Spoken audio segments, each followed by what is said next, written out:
binata pinatay ng kanyang best friend habang natutulog. Sa Taiwan, 3 binata ang naaresto kamakailan lang ng mga otoridad sa pagpatay sa isang binata.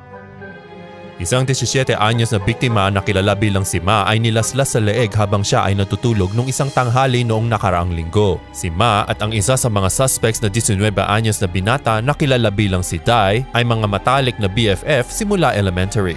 Kamakailan lang nagsimula mag-away ang dalawa. Inakusahan ni Dai si Ma dahil si Ma ay masyadong pilyo at sinampal niya si Ma sa isang party. Si Ma naman ay nag-text sa nobya ni Dai na sabi na kung kailangan niya ng tunay na lalaki, si Dai na lang dapat ang nobyo niya. Sa galit, pumunta si Dai at 2 pang kaibigan sa bahay ni Ma at nakita nilang tulog si Ma sa kama. Nilaslas ni Dai ang leeg ni Ma at mabilis na tumakas sa labas at walang nakakita sa kanya. Pero napuna sila ng mga aso at kinahulan sila. Ang mas nakakabatang kapatid na babae ni Ma ay narinig ang mga aso. Tinawag niya ang kuya niya pero hindi ito sumagot. Nakita niya ang kuya niya at tumawag ng ambulansya pero huli na ang lahat. Mabilis na naaresto si Dai at ang 2 kaibigan niya matapos makita ang mga CCTV ng building. Sinabi ng nagluluksang ina ni Ma na sobrang magka-BFF daw ang dalawa at binigyan ni Ma si Dai ng sarili niyang susi sa bahay nila. Kaya nakapasok si Dai sa bahay.